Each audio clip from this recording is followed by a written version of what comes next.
instructor del Seminario Abierto y esta es la lección número 3 de la materia Vida Espiritual, cuyo tema es Esenciales de la Oración. Pedimos la bendición de Dios sobre el estudio de su palabra. Empecemos. Esenciales de la Oración. Por Ray C. Stedman.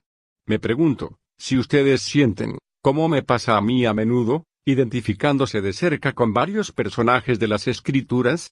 Hay dos personajes que yo me identifico de cerca y son, en el Nuevo Testamento, me identifico con Pedro, quien tenía la habilidad de decir las cosas erróneas en el tiempo equivocado.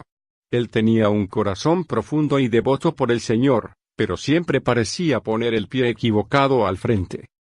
Pedro ha sido descrito como uno que abría su boca para cambiar su pie, y yo me identifico en gran manera con esto a veces.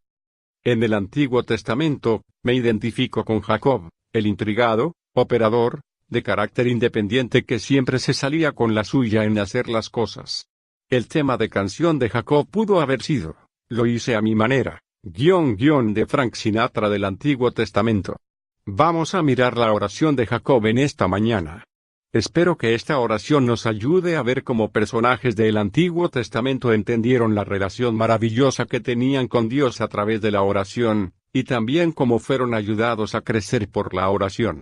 Este incidente se encuentra en el capítulo 32 de Génesis, que viene en el momento cuando Jacob estaba de regreso de la tierra de Canaán, habiendo vivido alrededor de 20 años con su tío Labán, en Siria. Jacob está ahora casado con 2 esposas y es el padre de 11 niños. Él tiene grandes manadas de ganadería y camellos y otros materiales de riquezas, y Dios le había dicho a él que el tiempo había llegado para regresar a Canaán. Pero Jacob viene con un gran sentido de agitación. Él sabe que se va a encontrar con su hermano mellizo Esaú, y tiene miedo de ese encuentro. Él recuerda vivamente la última vez que él vio a Esaú, cuando lo había engañado quitándole su primogenitura, típico de Jacob, por lo cual tomó ventaja del hambre de su hermano e hizo que le prometiera el derecho a la primogenitura. Ahora, Dios había prometido a Jacob el derecho de la primogenitura, la madre de Jacob lo sabía y se lo había dicho, pero Jacob no dejó que Dios hiciera el trabajo a su manera, y en una maniobra sórdida, él estafó a su hermano, engañó a su padre, y obtuvo el derecho de primogenitura. Cuando vio lo que había pasado, Esaú se puso muy enojado, y Jacob tuvo que huir de la ira de su hermano. Ahora, Jacob estaba de regreso a Canaán y tenía que enfrentarse a su hermano otra vez. En una acción acostumbrada, Jacob envió un par de mensajeros al frente para dejar saber a su hermano que él venía. Quería tener una idea de la escena, y ver cuál sería la reacción de Esaú. Los mensajeros regresaron con las siguientes palabras de aprensión: tu hermano viene a verte con 400 hombres armados a caballo. Génesis 32, 6. No hay nada en este recuento que sugiera o diga que Esaú tenía la intención de hacerle daño, pero Jacob de inmediato llegó a la conclusión que Esaú no vendría con 400 hombres armados si no tuviera la intención de alguna maldad. Jacob estaba lleno de miedo, entonces divide su compañía en 2 bandos. Pensando que si Esaú batallara con un bando y le destruye, los otros tendrían la oportunidad de escapar. Así que pueden ver el carácter de este hombre. Él es un manipulador, operador, ingenioso, planeador, hombre de negocios. Estoy seguro que él fue el que originó ese famoso dicho judío: ¿qué negocio? Como sabemos, Dios envió a Jacob de regreso a la tierra, y, además, cuando él vino a las fronteras de la tierra, Dios le animó con una tremenda visión, abriéndoles los ojos. Hay una breve referencia al principio de este capítulo. Aunque no tenemos los detalles, es aparente que Jacob experimentó algo muy parecido a lo que sucedió al siervo de Elías en esa famosa escena cuando el sirviente estaba preocupado con el ejército sirio que estaba alrededor de ellos. En esa ocasión Elías oró para que sus ojos fueran abiertos, y de momento vio las huestes celestiales del Señor. Algo parecido le ocurrió a Jacob. Dios le enseñó las tremendas fuerzas espirituales que estaban activas para protegerle al venir al encuentro a encararse con su hermano. Jacob nombró el lugar, las 2 compañías, por la cual él quiso decir la banda de personas que iban viajando con él y la compañía invisible de ángeles que también le acompañaron. Uno pensaría de esto, que Jacob se debió haberse sentido muy seguro y en paz cuando vino a encontrarse con su hermano, pero en lugar, estaba con miedo y temblando, seguro que va a encontrarse con el peligro, o sino con destrucción. Así que ora, y su oración es encontrada aquí en estas palabras en Génesis 32. Es realmente una oración excelente, una oración notable, una oración modelo del Antiguo Testamento. Tiene ciertos ingredientes que son dignos de notar, que quiero mencionarles. Primero que nada, la oración enfoca en el ser y grandeza de Dios, ya que dice Jacob, y dijo Jacob, Dios de mi padre Abraham, y Dios de mi padre Isaac, Jehová, que me dijiste, vuélvete a con acento agudo tu tierra y a con acento agudo tu parentela, y yo te haré bien. Génesis 32, 9. Ahora, de acuerdo al Nuevo Testamento, esa es la manera correcta de comenzar a orar. No se enfoque a sí mismo, o sus circunstancias, o sus problemas, sino, cuando ores, comienza con Dios. Jesús nos dijo esto. Cuando ores Él dijo, repite, Padre nuestro que estás en los cielos, santificado sea tu nombre. Mateo 6, 9. Jacob comienza de esa manera. Esta oración es una gran mejora en contraste con la que está en el capítulo 28 hecha por él, cuando comenzó su jornada a Siria 20 años antes. Él también oró en Betel, pero su oración fue muy egocéntrica. Si tú fueras mi Dios, si tú me bendijeras, si tú hicieras esto, entonces yo te serviré. Génesis 28, 20 a 22. Esta es una oración típica de un recién convertido que su enfoque está hacia sí mismo. Pero ahora Jacob ha aprendido a comenzar con Dios, y con sus promesas. Él le recuerda, tú eres Dios que me dijiste, regresa a tu país, y yo te haré bien. Así comienza con la promesa divina y enfoca en el carácter divino. Después él reconoce su indignidad personal, menor soy que todas las misericordias, y que toda la verdad que has usado para con tu siervo, que con mi bordón pasé este Jordán, y ahora estoy sobre 2 cuadrillas. Génesis 32, 10. Esa es una declaración maravillosa de humildad. Jacob reconoce cuán inmerecido él es de la gracia y misericordia de Dios, y como aún fielmente, Dios le ha bendecido y prosperado. Es un reconocimiento abierto de parte de Jacob de que él no merece esto, pero Dios se lo ha dado de todas formas. Después Jacob hace su petición. Es específica y definitiva, como todas las buenas oraciones deben de ser. Líbrame ahora de la mano de mi hermano, de la mano de Esaú. Génesis 32, 1. Con ello viene un reconocimiento abierto de temor, porque le temo, no venga quizá, y me hiera la madre con los hijos. Génesis 32, 11b. Esa es una gran manera de orar. Hay reconocimiento de que está en dificultad y necesita ayuda. Jacob lo indica en una forma definitiva. Él no es indefinido o inseguro. No está orando, bendíceme, Señor, ayúdame, en una forma general. En vez, ora, líbrame de la mano de mi hermano Esaú, porque temo que me elimine a mí y a mi familia. Después le recuerda a Dios de la promesa divina, y tú has dicho, yo te haré bien, y pondré tu simiente como la arena del mar, que no se puede contar por la multitud. Génesis 32, 12. Dios le había dicho esto primero a Abraham, se lo dijo otra vez a Isaac, y evidentemente también a Jacob. Así que Jacob le recuerda, Señor, Esaú está amenazándome para matarme a mí y a mi familia, pero tú has dicho que mis hijos van a ser más numerosos que la arena del mar. Se puede ver un reconocimiento de que Dios ha predominado en la posibilidad de maldad en la venida de Esaú. Esta es una oración maravillosa, como ya he dicho. Es correcta teológicamente, y es fraseada muy elocuente, pero, en realidad fue una pérdida total de tiempo. La próxima sección indica que Jacob aparentemente no creyó una palabra de ella, no en su corazón, ya que ahora veremos la historia de cómo él hizo preparaciones completas para apacentar la ira de su hermano, para calmar la situación y que estuviera bajo su control, y durmió allí aquella noche, y tomó de lo que le vino a con acento agudo la mano un presente para su hermano Esaú. ¿Y qué regalo? 200 cabras y 20 machos de cabrío, eso es 220 cabras, 200 ovejas y 20 carneros, eso es 220 ovejas, 30 camellas paridas, con sus hijos, cualquiera el número que puedan ser, 40 vacas y 10 novillos, 20 asnas y 10 borricos. Génesis 32, 13 a 15. Ese es un regalo muy caro el que Jacob está preparando para Esaú. El recuento continúa diciendo que él los dividió en rebaños, con la idea de que enviaría uno primero, y al tiempo de que Esaú se impresionaría por eso, otro más iría, y cuando Esaú comenzó a mirar eso y a recrearse, otro más vendría y después otro. Jacob lo tenía todo planeado.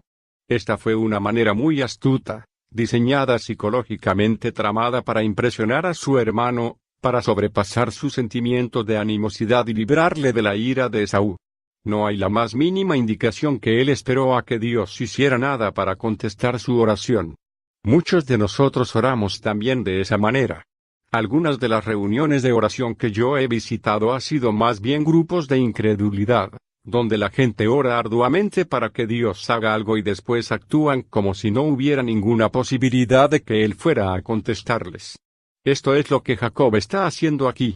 Yo sé que hay muchos comentaristas que nos dicen que él estaba poniéndole piernas a su oración, que esto fue una acción correcta de su parte, que él estaba tratando de cumplir con lo que él pensó era requerido en esa situación y estar sin embargo poniendo su fe de que Dios bendeciría sus esfuerzos para reconciliarse con su hermano. He escuchado mensajes de este incidente en el cual dicen que no había nada de malo con la acción de Jacob aquí. Ahora, es verdad que hay ocasiones cuando tenemos que actuar después que oramos. Hace algunos años un estudiante me dijo que estaba enfrentándose a un examen muy fuerte por el cual no había estudiado, así que oró, y le pidió a Dios que le diera una buena calificación. Entonces se preguntó, ¿cuál sería la evidencia mayor de fe, orar y después estudiar para este examen, o olvidarse e irse a pescar y confiar que Dios me acompañaría en esto? Su conclusión fue que la mejor evidencia de fe sería irse a pescar. Así lo hizo y fracasó el examen. Otros, pasando por circunstancias similares, dicen que debemos orar y trabajar, adora a Dios y pasa las municiones. Dicen que la forma de ejercitar la fe es operar en base a que Dios nos dará las fuerzas cuando hacemos la parte normal, y así nos contesta la oración de esa manera. Pero yo no creo eso es lo que está pasando aquí, por varias razones. Es cierto de que hay ocasiones cuando necesitamos ponerles piernas a las oraciones. Hay una actividad normal, esperada, que no debe echarse a un lado, y ser cancelada por la oración. Recuerdo cuando tenía 12 o 13 años, cultivando el maíz en la granja de mi abuelo en el norte de Minnesota. Yo estaba visitando la escuela bíblica de vacaciones, habiendo venido al Señor el pasado año. Estaba creciendo en la fe y excitado por las posibilidades de la oración. Así que pensé tratarla en el campo de maíz un día. Estaba cansado de cultivar y había como 15 filas más de maíz para terminar, y oré y pedí a Dios para que completara el trabajo por mí. Por fe, cualquier cosa que pidas. Juan 14:13 dice, por fe entonces podría clamar que el campo fuese cultivado y toda la hierba mala fuese eliminada. Entonces yo debía de ponerle piernas a mi oración, así que me fui a la casa. Semanas después mi abuelo me acorraló. Me preguntó, ¿por qué no terminaste de cultivar el campo? Empecé a decirle, yo esperé que Dios lo hiciera, pero no creí que Él me entendería, así que dije, bueno, no me siento con ganas. Él me dio un recordatorio que me hizo sentir muy diferente al respecto. Mucha gente, sin embargo, practica la oración de esa forma. Pero Jacob no está haciendo eso aquí. Hay 3 claves que indican que estaba pasando. Primero, esto concierne a Jacob y Esaú, y esos son nombres muy notables en las Escrituras. No eran tan solo hermanos gemelos que se criaron en el mismo hogar, que tenían 2 caracteres muy diferentes y 2 destinos extensamente diferentes, pero son usados en todas las Escrituras como símbolo de algo. Ellos aparecen en esta capacidad en los libros Gálatas y Romanos. Jacob es siempre el símbolo de fe, el hombre que tiene una sensibilidad espiritual que confía en Dios. Esaú, por otro lado, es por siempre el hombre incrédulo, hombre de la carne, inmoderado, egocéntrico y materialista que confía en sus habilidades y tiene un orgullo propio que rechaza la oferta de ayuda de cualquier recurso. Siendo esto así, Por lo tanto hay una indicación clara que el atento de Jacob para apaciguar a Esaú es para lo que hacemos a menudo en nuestra vida cuando enfatizamos la carne y buscamos resolver los problemas por medio de proyectos y operaciones carnales, en vez de confiar en la gracia, el poder, y la misericordia de Dios. Esa es la primera clave. Segundo, en el próximo capítulo el recuento continúa indicando el momento en que Jacob y Esaú se encontraron. Esaú no fue influenciado por los regalos de Jacob. Se nos dice que Esaú corrió hacia Jacob y le abrazó el cuello y le besó y le dio la bienvenida a la casa. No hay indicación en el recuento completo que él no tenía la intención de hacer esto desde el principio. Lo notable es que Esaú comenta en relación al regalo que se encontró diciendo, ¿qué fue esa confusión que me encontré en el camino hacia aquí? Jacob le explicó lo que él estaba tratando de hacer, así que es claro que todos sus esfuerzos para apaciguar a su hermano no tuvieron ningún efecto. Fueron solamente la manipulación de un corazón incrédulo, tratando de tomar ventaja de las oportunidades psicológicas como mejor podía. Pero la tercera clave es aún más positiva, ya que el recuento continúa ahora diciéndonos qué hizo Dios acerca de esto. Se nos dice algo muy interesante en los versos 22 a 24, y levantóse aquella noche, y tomó sus 2 mujeres, y sus 2 siervas, y sus 11 hijos, y pasó el vado de Jaboc. Tomólos pues, y pasólos el arroyo, con acento agudo hizo pasar lo que tenía. Y quedóse Jacob solo. Génesis 32, 22 a 24, es obvio que Jacob hace esto deliberadamente. Él quiere estar solo ya sea para pensar, planear, u orar. No se nos dice. Pero sí se nos dice algo que es notable y asombroso, y luchó con él un varón hasta que rayaba el alba. Génesis 32, 24b. Esta es una de esas historias misteriosas e intrigantes que son encontradas frecuentemente en el Antiguo Testamento, cuando algún elemento de misterio es introducido sin una explicación adecuada. Todo el que lee este recuento se pregunta, ¿quién es este hombre enmascarado? ¿De dónde viene? ¿Qué está haciendo? Estoy seguro que Jacob se sintió de la misma forma. Él pensó que estaba solo, habiendo llevado todo y a todos a través del río, cuando de pronto sale un hombre de la sombra, y para el asombro de Jacob comienza a luchar con él. He leído y escuchado mensajes basada en esta historia que actualmente obedece a las palabras, Jacob luchó con el hombre. Pero el recuento no dice eso. Menciona de una forma muy cuidadosa que fue el hombre quien luchó con Jacob. Como pueden leer más adelante, no hay duda de quién es el hombre. De hecho, al final de la historia, Jacob le da el nombre al lugar de este encuentro, Peniel, que significa, el rostro de Dios, porque dijo, he conocido a Dios cara a cara y pude sobrevivir. Así que es claro que esta es uno de esos encuentros extraños en el Antiguo Testamento del hombre con Dios mismo, de la misma forma cuando vimos a Abraham cuando Dios se le apareció en forma de hombre y comió con él en la sombra de su tienda. Aquí está un hombre que, en una forma extraña, en una de esas teofanías del Antiguo Testamento, es Dios mismo apareciéndose en forma visible y lucha con Jacob. ¿Qué quiere decir todo esto? Bueno, tomado en conexión con la historia completa que teníamos hasta este punto, no hay duda de que lo que tenemos aquí es Dios tratando de mejorar la vida de oración de Jacob con un curso intensivo de orar. Dios está tratando de romper la dependencia testaruda de Jacob en sí mismo.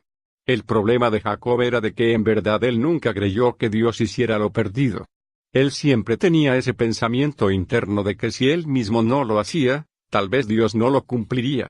Ahora Dios se está tratando con él en un momento de verdad. Jacob tiene que enfrentarse al hecho de que, aunque sus oraciones eran elocuentes y fraseadas en forma hermosa, y correctas teológicamente, no sirven de nada porque no cree que Dios vaya a hacer nada. Toda su confianza está en él mismo. He conocido mucha gente así. Oran y hablan maravillosamente, en lenguaje teológicamente correcto pero no creyendo que en verdad Dios va a actuar. Esto es lo que Jacob está haciendo aquí. No hay confianza ni esperanza, sino un negativismo testarudo de su parte de dejar y esperar que Dios se encargue de la situación. ¿Se puede reconocer usted en esta forma? Yo mismo lo reconozco y lo hago frecuentemente. El recuento continúa en el verso 25, y como vio que no podía con él, tocó en el sitio del encaje de su muslo, y descoyuntóse el muslo de Jacob mientras con él luchaba. Génesis 32, 25. Esto sucedió después de largas horas de lucha. Jacob resistió, luchó, y peleó. Él no cedía hasta que, al fin, la mano divina le toca en la cadera y le pone su orificio fuera de la coyuntura. Eso es el final, nadie puede luchar en esa condición. Todo lo que Jacob puede hacer es arregostarse sin fuerzas dependiendo en este luchador extraño. Sabiendo ahora quién es este hombre, se cuelga de él desesperadamente. Se nos dice que el hombre dijo, déjame, que raya el alba. Y él dijo, no te dejaré, si no me bendices. Y él le dijo, ¿cuál es tu nombre? Génesis 32, 26 y 27. Aquí encontramos dos provocativas más, buscando preguntas divinas como las que vimos que fueron preguntadas en el jardín del Edén. La pregunta es, ¿cuál es tu nombre? Dios, de hecho, sabía cuál era el nombre de Jacob, pero Jacob necesitaba ser recordado. El nombre Jacob significa suplantador, usurpador, un hombre que busca tomar el lugar de otro. Jacob es recordado de que su carácter, su naturaleza es la de confiar en sí mismo, y tratar de tomar ventaja de otro. ¿Cuál es tu nombre? Y él respondió, Jacob.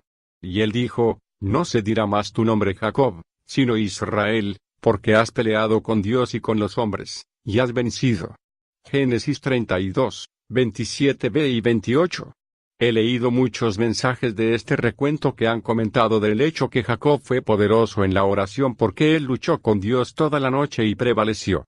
Pero yo indiqué ya que no es Jacob el que está luchando con Dios. Es Dios quien está luchando con Jacob, tratando de romper su dependencia testaruda en sí mismo, su sentimiento de que todo depende de él, que él lo tiene que hacer o de otra forma no se va a hacer, que Dios no va a hacer nada realmente en la situación. Además, Jacob no prevaleció en su lucha con Dios. El momento de prevalecer viene cuando su cadera es rota, cuando está totalmente vencido y no puede hacer nada sino que se cuelga de él. Ahí es cuando él prevaleció con Dios. Eso es lo que este recuento nos enseña. Dios responde a este sentido de impotencia humana.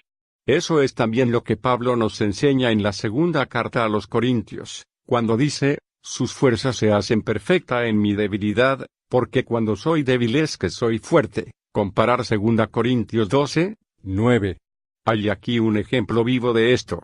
Jacob es traído finalmente al lugar donde su ingenuidad humana y poder es quebrantado y terminado. En un momento de impotencia, recostado en Dios, pidiendo su bendición, se dice que Jacob prevaleció con Dios. Su nombre fue cambiado a el luchador de Dios. Para mí una de las cosas más notables en el Antiguo Testamento son las muchas maneras que Dios enseña a los hombres a hacer guerra como ejemplo a nosotros de cómo Él la pelea. Está la historia de Jericó. ¿Cómo Dios toma a una ciudad? Bien, marchando 7 veces alrededor y sonando trompetas. ¿Qué creen ustedes que la junta de jefes del ejército pensaría de esta estrategia? ¿Y cómo Dios se encontró con los ejércitos de los filisteos que venían en su contra? Con un retumbe en la cima de árboles de moras. ¿Quién se le ocurriría esa? ¿Cómo Dios vence a los madianitas que estaban en violación de la tierra en los días de Gedeón? Por un bando de 300 hombres que lo que tenían eran jarras de barro llenas de antorchas. Dios trabaja en una forma diferente a la que el hombre trabaja. Nuestro problema es, que no creemos, no lo aceptamos, no lo esperamos. No creemos que Dios pueda hacer nada, por lo tanto recurrimos a nuestra ingenuidad humana. Esto es lo que es quebrantado en la vida de Jacob. Entonces Jacob le preguntó, y dijo, declárame ahora tu nombre. Y él respondió, ¿por qué preguntas por mi nombre? Y bendíjolo allí. Génesis 32, 29. Esta es la segunda pregunta que Dios le hace a Jacob. Era natural de que Jacob le preguntara su nombre, ya que a él se le había preguntado. El luchador divino contesta, ¿por qué quieres saber? ¿Cuál es tu motivo? ¿Piensas usarme de la misma forma que has usado a todo el que te encuentras? ¿Estás tratando de descubrir cuál es mi fortaleza para tratar de usarla para tu beneficio? ¿Cuál es tu motivo para preguntar? Él lo deja ahí. Aún así lo bendice, y es una parábola preparada para nosotros, como lo fue para Jacob, para indicar que la fortaleza de Jacob, Su poder, su habilidad para actuar se hizo realidad cuando él vino al lugar de incapacidad y dependencia en Dios. El recuento continúa diciendo, y llamó Jacob el nombre de aquel lugar Peniel, porque vía con acento agudo Dios cara a con acento agudo cara, y fue librada mi alma. Y salióle el sol pasado que hubo a con acento agudo Peniel, y cojeaba de su anca.